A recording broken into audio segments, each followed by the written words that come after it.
Um, I'm pleased to welcome our next panel to the stage, which is being moderated by Chuck Levy, partner at Cassidy, Levy & Kent. He is going to be moderating a panel called What Keeps Services Executives Up at Night. And he is joined by Dan DeKaiser, Senior Vice President of Global Employee Benefits at MetLife, Jim Quigley, the Senior Partner at Deloitte, Fred Humphreys, Vice President of U.S. Government Affairs for Microsoft, and Sam DiPiazza, back on stage, our Chairman of CSI and a Vice Chairman at Citigroup. The rapporteur for this panel will be Janet O'Callaghan, the Executive Director of Government Relations for 21st Century Fox. Thanks very much. Here. I think we're going to go in the order of having Sam first, Jim next, Dan, and then Fred will be the cleanup hitter. I actually wanted to sequester the panel last night so they'd get a good night's sleep since supposedly they're up all night running their companies, but I was overruled. So I hope you all are fresh this morning, and everyone looks forward to get the insights of how you've successfully run global services companies. So, Sam, I'll let you start off. How do you successfully run a global services company? Well, it's a little bit like herding cats at times.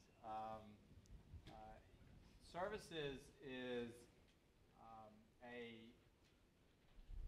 it's a fascinating space, and this is whether you're running a company like, in my years as the CEO of PwC, or now as Vice Chairman at Citi.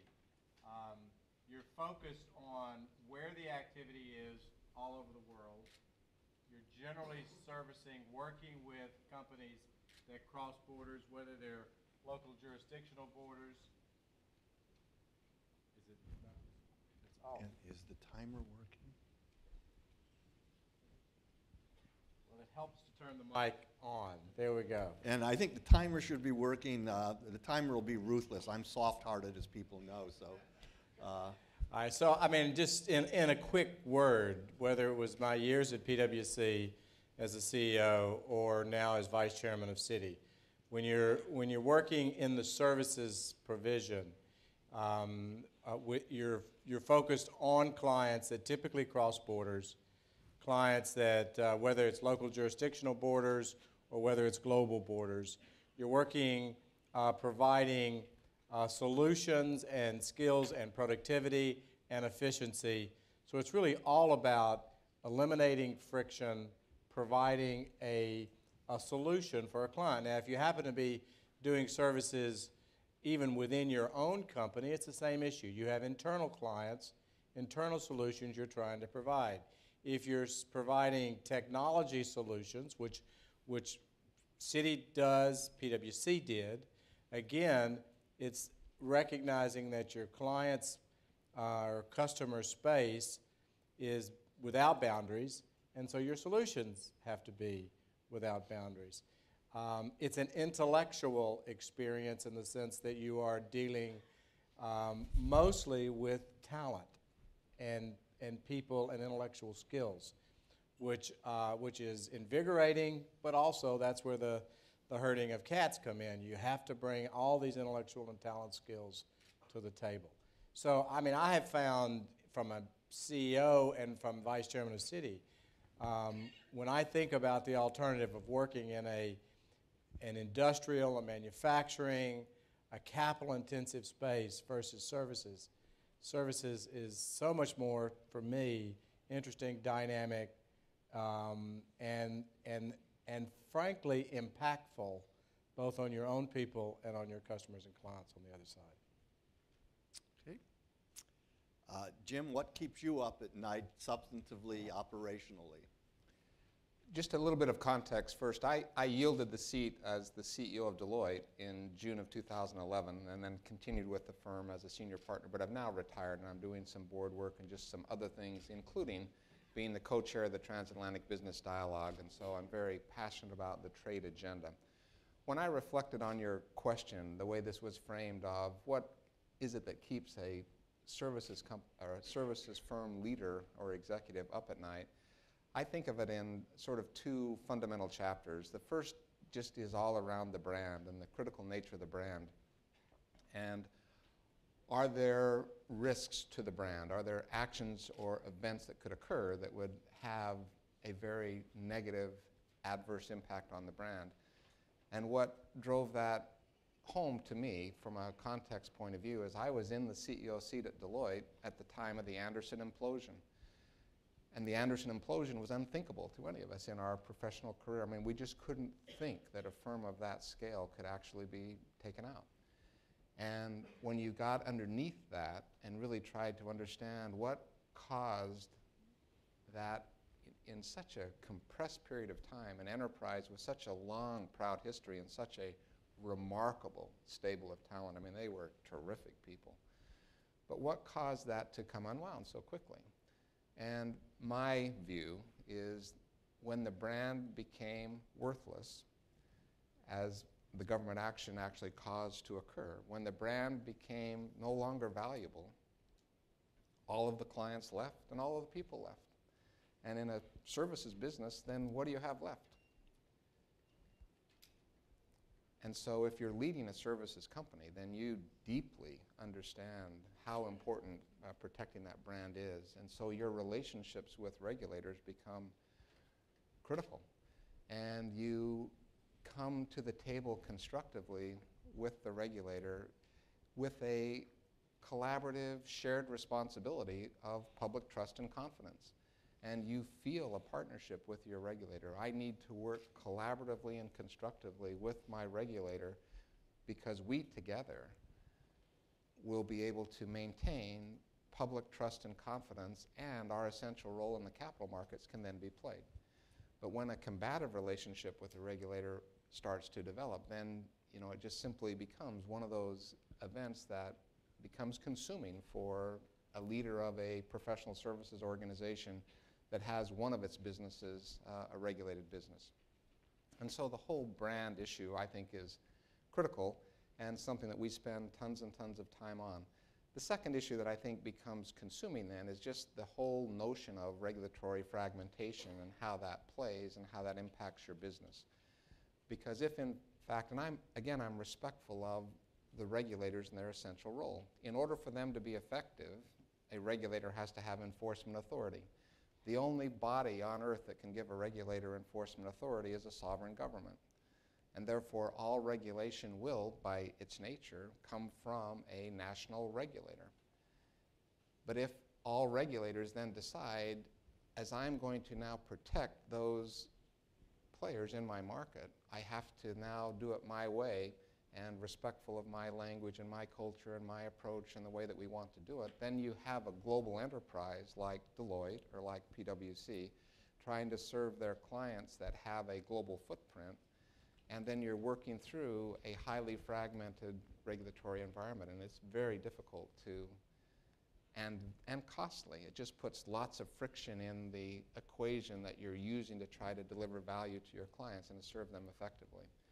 And so I have the desire and ambition that can we create a global regulatory framework and have all of the players participating in coming forward with the essence of and the key elements of that framework, and then can national regulations sit comfortably underneath that umbrella. And I think we've got some good examples where that is happening. And so, is the Financial Stability Board going to make a difference for the financial services industry? I hope so. Getting to common capital requirements, is that helpful? Will that facilitate the effective functioning of these markets? Because the essence of the markets and the essence of economic growth and job creation requires the free flow of capital cross-border, and then using the word capital in its broadest sense. Intellectual property as capital, technology, data as capital, financial capital, human capital. If those can move in a seamless way cross-border, you can now most efficiently and most effectively serve your markets. But when you end up with impediments to that, now unnecessary cost comes into the equation, and obstacles to that free flow of goods and services that you want to be able to enable to maximize the value you can deliver, the economic growth we can achieve, and the jobs that we can create. And so I don't think we need to argue, and I'm not arguing or advocating that we ought to, let's move into a new era of deregulation. But can we get to regulatory convergence, and can we tie together in some meaningful way? And again, I think there are some good examples. Sam was a trustee of the IFRS Foundation, and I succeeded Sam in that seat. And I think one of the examples that we have is you can, I think, aspire to establishing global standards. And then after you get those global standards established, can you have national regulators accept those global standards? And that's what we're seeing with IFRS. And then if you have a national regulator who's not ready to accept them, can you actually have mutual recognition? Which again, I think we have a good example where the SEC allows foreign private issuers access to US capital markets with financial statements prepared in accordance with IFRS. So the US regulator has mutually recognized then the IFRS standard. And a US registrant that wants to be able to raise capital outside the United States can use their financial statements prepared in accordance with US GAAP. Again, mutual recognition by securities regulators outside the United States, and US companies have access to those foreign capital markets. But I think that example could repeat itself many, many times, and I think we would be more efficient and more effective if, in fact, we could accomplish that objective. The second sort of big issue that I see the flashing light, which I think that means time. I'm supposed to shut up. No, Sam didn't use all his time. He yielded his time to you, so keep going. Well, I want it on record that I did that, okay? So I'll get it back before the hour's over. He'll collect something from you later, but he yielded his time to you. Sam and I spent 30-plus years as respectful competitors, and we've actually been professional colleagues on these professional matters for many years, so we can cooperate on our time. We can do this, absolutely. You've got some time. Well, let me just try to close then on one point, and that is in the notion of what keeps a executive in the services industries up at night. I commented on the emphasis of maintaining your brand and then being able to maintain those client relationships and the talent pool that you are reliant on. The second issue that I think keeps an executive up and certainly caused me to toss and turn when I enjoyed the seat is just the opportunities and the future, and will you be able to capture that opportunity that's in front of you, or will some of that get squandered? And will you fail to capture opportunities that are available to you? And so that's where I put on my TABD hat and now take Ambassador Froman's earlier comments and just think about TTIP and think about the massive, massive economic relationship that exists between Europe and the US, where we share so much in common. Common GDP per capita, common values, common commitment to democracy. There's just so much that these two markets have going. If we can support Ambassador Froman and Commissioner de Gucht, and if we can educate the public and enjoy congressional support and be able to overcome the micro obstacles that will get in the way of those negotiations successfully completing. But if we can get there and have a free trade agreement between Europe and the US, it will be a massive opportunity for us in the services world, for us economically, and the growth and jobs that I think will come with it. And if we can complete that, and if in fact it can come behind a TPP and have momentum from TPP, and then we can move to TTIP, the frustration with the inability to complete the Doha round, I think, has the potential of actually getting largely mitigated. Because if we could have standards coming out of an ambitious trade agreement, and if that can be completed in an open source kind of way, then others can come to the table. In many ways, what we wanted to be able to achieve with Doha, we could achieve through the combination of TPP and TTIP, because I think other markets will simply come. And we're going to be better off if, in fact, we can get to the point of eliminating the regulatory friction so that we have smart regulation and regulatory convergence, that whole notion of a global framework that national regulation lives within, and then eliminating any other non-tariff barriers like if we get to the point of we're not willing to allow, because of our privacy concerns, the free flow of data cross-border, that would be a massive impediment to economic growth and job creation and very efficient business models. Because today that data is moving, and as we move to cloud storage and just simply continuing to try to optimize all of our business processes through a digital economy, we have to have data flowing and be able to access data cross-border. And we need to take immigration reform and look at that notion of the mobility of human capital. And if human capital can now move cross-border in a way that optimizes the value an enterprise can deliver, our economy is going to grow, and we're going to create incremental jobs. The immigration reform is not going to be an impediment to jobs creation, but rather an enabler. And then if we can continue to have financial capital flowing, now we can become pretty optimistic about what we have the potential to do. And so now that executive of a services company is no longer up at night worried about the potential squandering of opportunities that are in front of them, they're going to be able to protect their brand, and they're going to be able to capture those opportunities that yet are there. Thank you. Dan, the floor is yours. Thank you, Chuck. I'll just start by saying thanks to Peter and the CSI for giving us this opportunity. I am not a trade negotiator. I've heard more acronyms just this morning already than I normally do in a month at work, and I work in a company that has a lot of acronyms. But I just appreciate the opportunity to share with you a business perspective.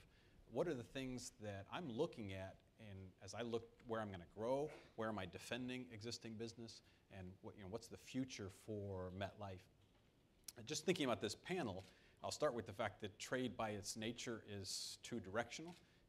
Every one of the companies represented here happens to be a client of MetLife in some place or another, and a vendor or a provider to MetLife in some fashion or another. So in the services economy, the fact that everything's going to go two ways is really important when we think about that. You did pose the question, I think, about what keeps us up at night. So if you don't mind, I'll pull out a little bit of my actuarial background and go really big picture. As countries urbanize and as economic development grows, we have less kids.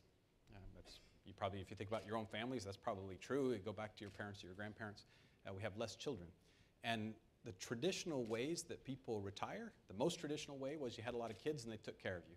And the second most traditional way was you went to a government system on a pay-as-you-go basis, which requires somebody to have some kids to keep paying for you. Neither of those systems is going to hold up very well in the future that we see in front of us. And so that means when we think about the fact that we're living longer, all of us are doing that, which is a good thing, that's positive, we've got to find a way to transfer our economic wealth that we're generating while we're working to the years when we're not, because we're not going to be able to rely on our children to do so.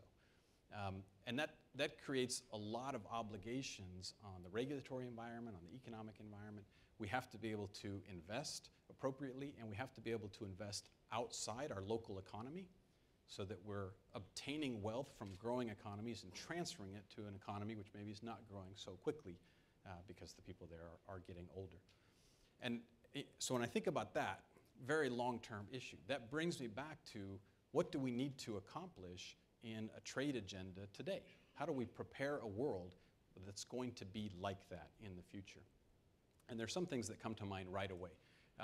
One is the regulatory environment. Do we have a regulatory environment which is stable, predictable, and reasonable?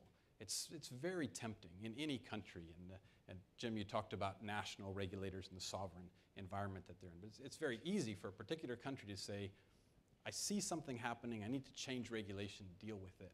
And that rapid movement makes it very difficult for multinational corporations to invest, to predict the future. It makes it difficult for our clients to predict their future.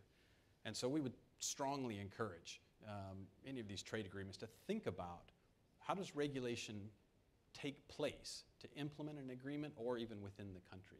Is it transparent? Is there a realistic comment period? Do people have an opportunity to opine on the regulation and think about the impact of it before it takes effect? The second thing that comes to mind is the asset markets. Are they open? Can you trade? Can capital flow from one market to another? Are there regulations around the capital markets such that you can invest with confidence? As an investor in companies, are there equity caps or foreign investment limitations which, if for one reason or another, are protectionist? Those make it harder to go into those kinds of markets. And so if I am a single market, a single nation, and I'm thinking, how do I make sure that my population is cared for as they age and the needs that they're going to have? I've got to be open to capital flows, and I've got to be open to capital coming in from companies and industries which have expertise and knowledge and an interest in growing with that local economy. And the third area I'll touch on related, so regulation, capital flows, and the third area is data flows. So if I'm going to be preparing for my own retirement, or if I take my Spanish colleagues, jubilados, it's a much better phrase than retirement, right, or pensioner. So the Spanish talk about the jubilado, it's jubilation, that's close enough, that's a good time.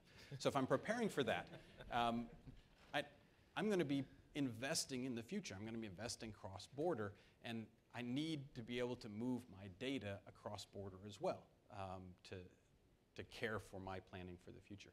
And it's very tempting for markets to think, well, I'm concerned about data privacy, and my reaction to that will be localization. Your server has to be here, your data management has to be here, your backup server has to be here. Nothing can leave our borders. And it's really, in my opinion, self-defeating, particularly for small or medium markets. An insistence on localization makes that economy more difficult for me to invest. I'm less interested in going there. You want to take advantage in any multinational corporation of the scale that you have to bring better value to your customers. And if I'm forced to localize, that's hard for me to do. It also creates additional risk. We are, roughly speaking, at the anniversary of what we called in the United States Superstorm Sandy. It hit the Northeast, and the fringes of it were here, mostly rain, I think, in Washington. But if you moved up the coast into New Jersey and New York, very significant damage, widespread damage, electricity out for, well, at my house for 12 days, and other places even in worse shape than that, right? So if I'm forced to localize my data, how do I have an adequate backup? How do I make sure that when a storm hits, I'm able to serve my customers, provide them the risk protection that they purchased from me, if my data is all in the same place that just got hit by that natural disaster? So the value of having regional backups and hub systems is really important for a multinational company. And so as we think, I know data privacy, it's a hard thing. It's one of the hard things you put for the end of trade negotiation.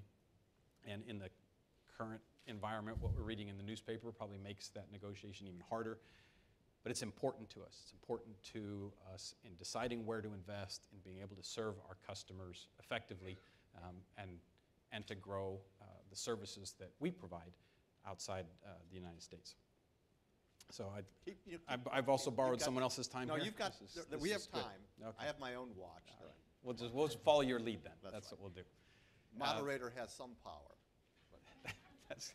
That's good to know. And I'd grab it anyway, so it doesn't matter. Granted or taken, you have the power. Good. So MetLife is present right now in about 50 countries around the world. And a lot of our work is with other multinational clients, ensuring their employees for life and health and pension risks. And when we talk to our multinational clients, we did a study with the Economist Intelligence Unit last year, and we asked our multinational clients, where are you going in the future? And I'm going to use lots of more than halves here in these phrasings. More than half of our multinational clients expect that more than half of their revenue will be from outside their home market within 5 years. So this spread of services and the service economy being very globalized is definitely top of mind, not just for us, but for a lot of multinational firms, those that buy from us.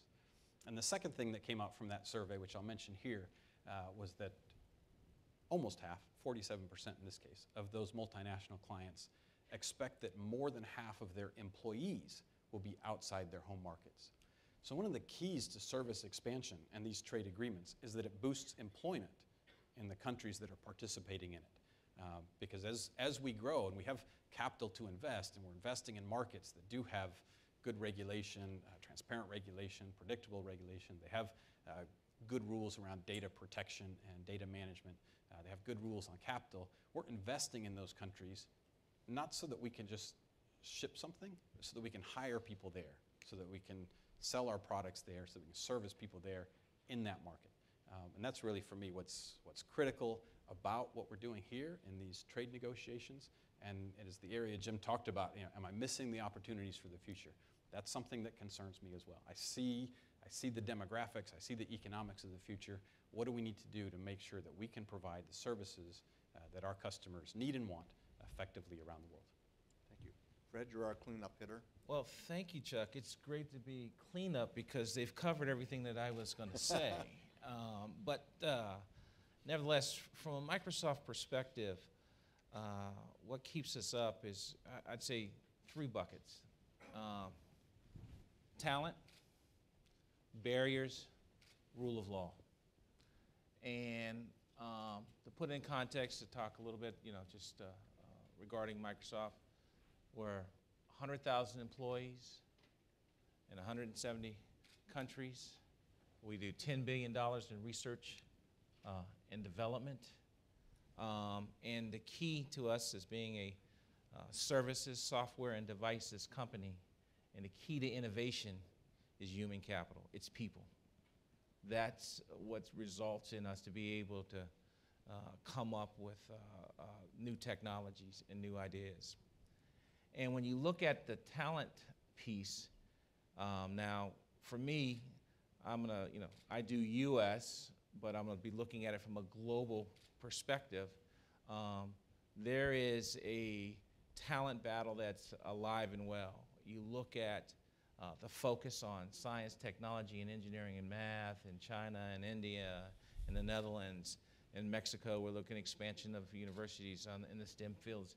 People are laser focused, countries are laser focused, rightfully so, as you think about the future and the jobs of the future that requires STEM background.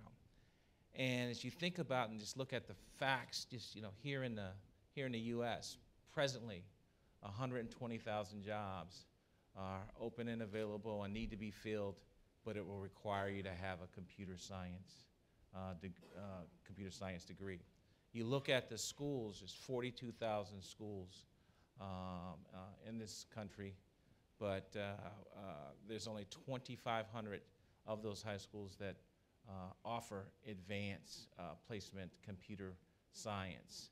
When you think about the 120,000 unfilled jobs, we only produce 41,000 degrees here in the U.S. Most kids, I have a daughter who just graduated from college and a son who's in college, but most kids today, 45% of the kids that go to school today, go to college, they're not college ready when it comes to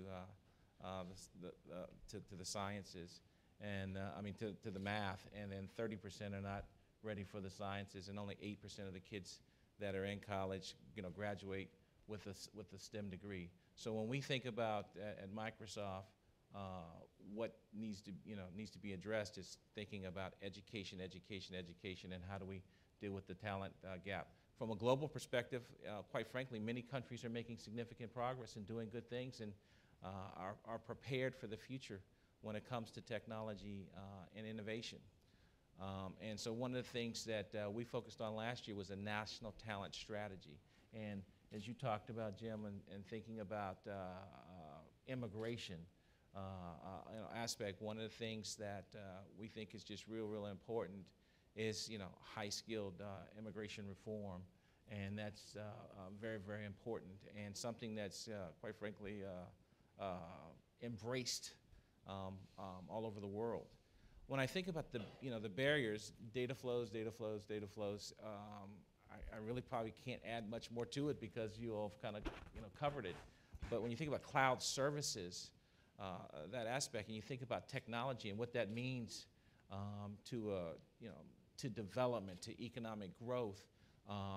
For example, we did a study with the Boston Consulting Group just recently that was released, and we looked at five countries and 19 markets where we looked at the small, mid-sized enterprises, you know, there was a significant difference of how a small, mid-sized company would be doing if they, you know, embrace technology as far as, you know, cloud services, you know, software and different other things to be, that would result in being more, you know, more productive. According to this survey, you know, you're talking about in those 5 markets, $770 billion just on if you become what we would call a technology leader and embracing technology that SMEs could contribute, and as well as 6.2 million jobs aspect. And I think there's other studies that, you know, reflect that. And then rule of law. Wow, that's just, you know, certainty, due process, transparency aspect is just so key as you're just thinking about things from a global perspective, and as some of the things that some of the panelists have already touched upon. So those are the areas, as we think about it, what keeps us up, that are just very, very important. And then, you know, as a company that's just always been committed, you know, to open trade system, you know, this will continue to be, as far as when it comes to trade agreements, a top issue for us to advocate on, and you know, hopefully to see progress, you know, in TPP or TTIP aspect. And as you know, as you look at being able to continue to have economic growth, not just here in the U.S., but just globally, for it is a win-win situation. Thank you. Let's go, because we do have some time constraints. Let's start with the audience questions before I get my shot. Any questions? John? I think right here. Right here.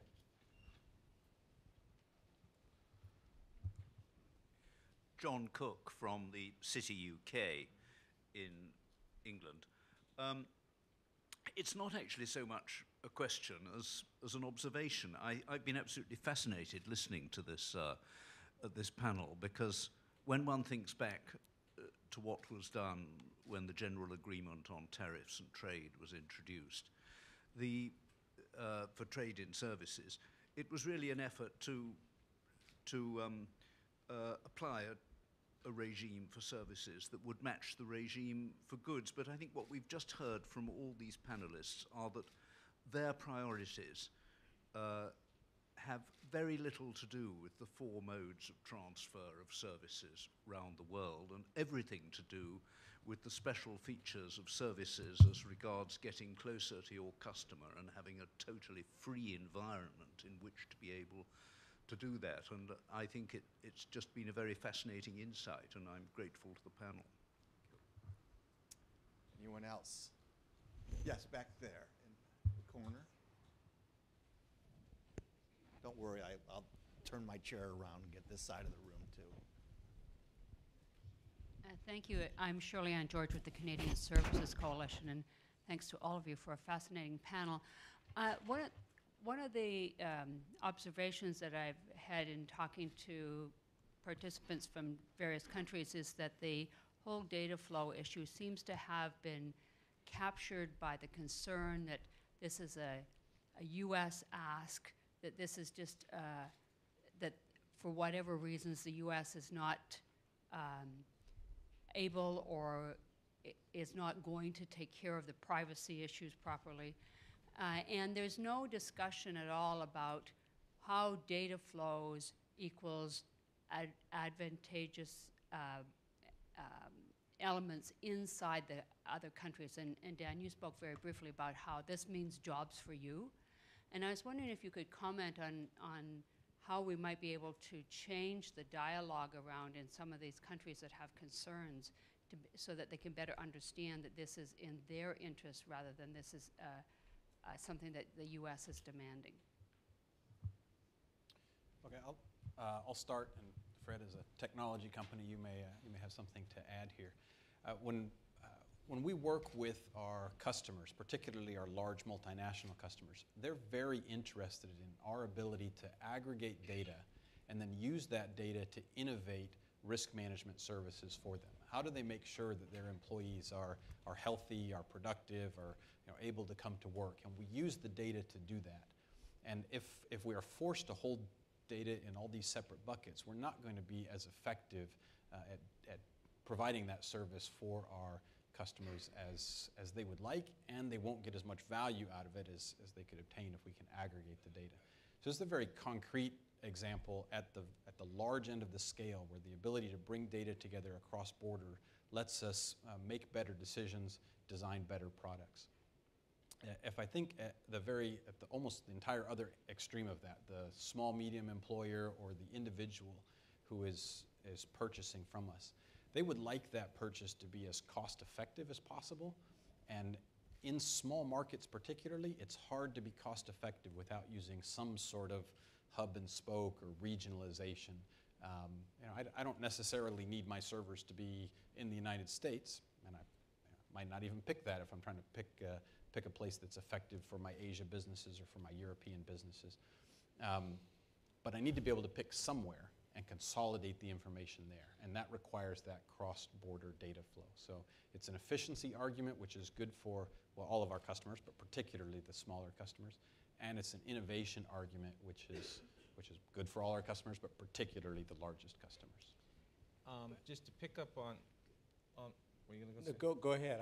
Just to pick up on what Dan was just raising, I don't want to get too technical to get into just cloud 101 aspect, but as you look at it, there is an economic aspect as you're looking at aggregating data from a cloud perspective. You have many different type of clouds. When you're worried about privacy and security aspects, you can have a little bit on-prem and on-premise and off, and it would be in the cloud, which could be in a hybrid. You can do a private cloud. You can do many different ways to address different things, but a lot of it does have to do with the economic aspect, and to be able to get your information on any device at any time aspects as well. So there's a lot that has to do with just the cloud aspect when you're looking at this issue.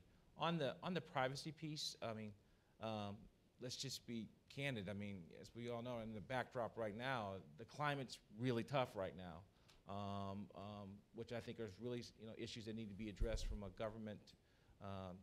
But I can just tell you, as Microsoft and I think I can speak for other technology companies, one of the most important things is trust. And when it comes to privacy, it's about trust, trusting that provider, that aspect. Because when you lose that, right, then that impacts you just losing the business in all aspects. And we take that very, very seriously when we look at it. And I do think that's something that clearly you have to look at, of making sure you have the right framework, the right rules or regulations, and the right consumer protections aspect, and then balancing that aspect. But that is something that we are constantly focusing on. Sam? Yeah, and I think it's really important when we get into these discussions of data flow, the importance it has in global economies, that we recognize that this is not an issue that's in the domain of the technology companies. Right. We always go there first. What is Microsoft doing? Right. But the technology companies, as important and as vital as they are enablers for the commercial enterprises around the world to do business. That's correct. And so when you get into data flow, the big data flow issues are with the big manufacturers. They're with the big service providers. They're with the big consumer companies. They're with the big R&D and pharma companies. And technology is simply the tool that allows them to do what they do to create gross domestic products in all our countries. So I always get frustrated when we say, what does Microsoft think, as important as they are, and they're at the nexus of the intersection, is to enable the rest of us. And then to go to something that as we started the conversation, when you sit in a CEO's office, and I did it for 9 years, and now as I sit there at Citi at the middle of the conversation about risk and opportunities, the question of security and privacy and protection of your customers' data is central. And if you want to ask what a CEO, what keeps them awake at night, That actually is. almost always at the top of the list, and it goes to something that Jim Quigley said, is what happens if my systems are fractured, inefficient, and then breached? Talk about a brand disaster. And the best way to manage those, and we all struggle with it, is to have systems and technologies that are efficiently put together to serve your customer and protected, not built around 160 borders that decides we're going to protect it in our little moat. Because that's the easiest way, frankly, in an enterprise environment to be breached, to have all these little islands of activity. So, you know, I don't think there's a single commercial enterprise that would argue that privacy is not right at the top of the list and data security is not right at the top of the list. We're not at odds. And, you know, how the governments deal with it, that's their problem. But from a commercial perspective, we need to be able to operate efficiently, seamlessly, across borders. And if you don't, as an enterprise, if you don't do that and someone else does, guess what? They put you out of business because their cost structures beat your brains out.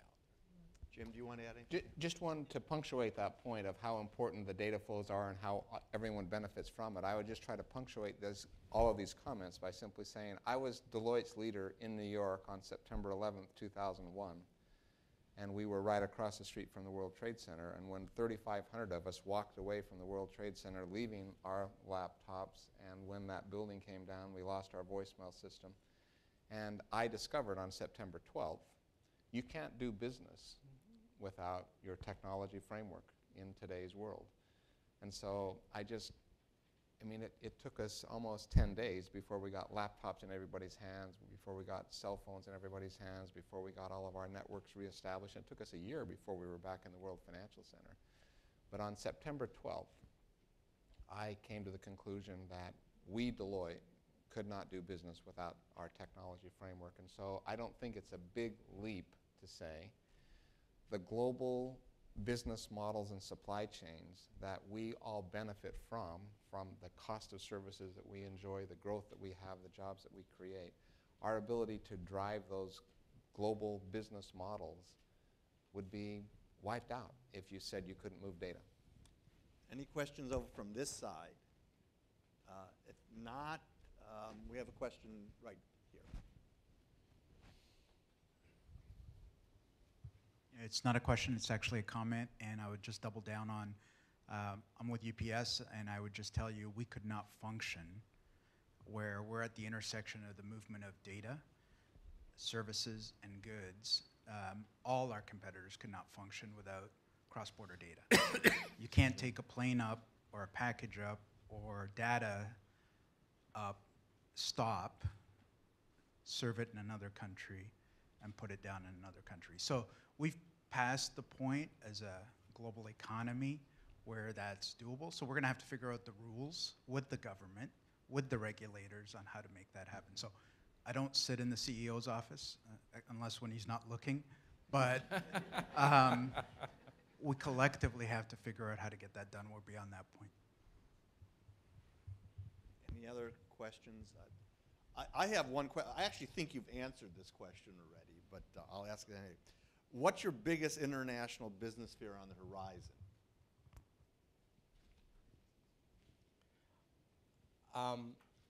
I'll start with it.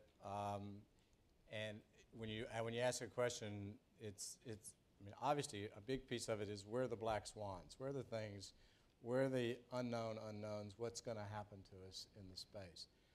And 15 years ago, if you would have asked a CEO what are the risks risk and opportunities they're trying to manage every day, they start with execution risk. How do we deliver the product at the cost level? All that stuff.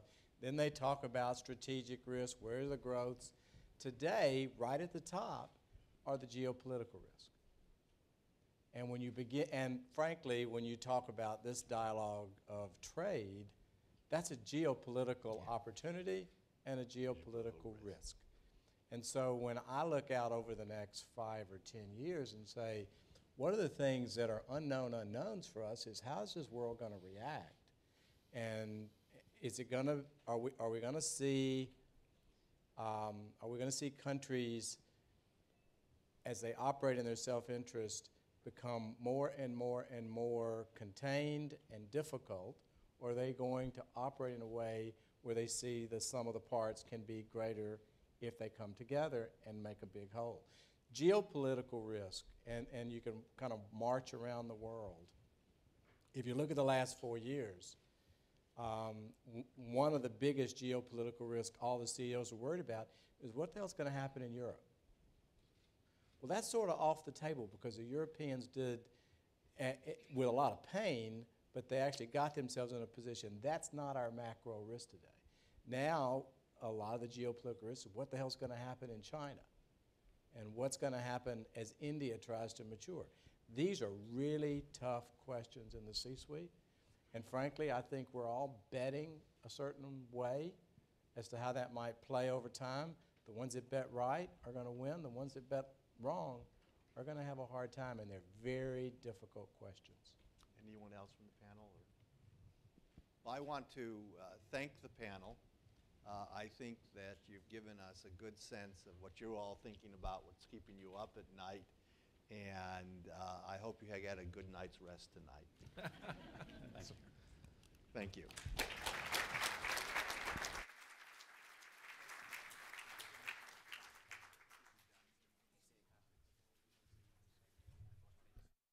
That was a terrific discussion.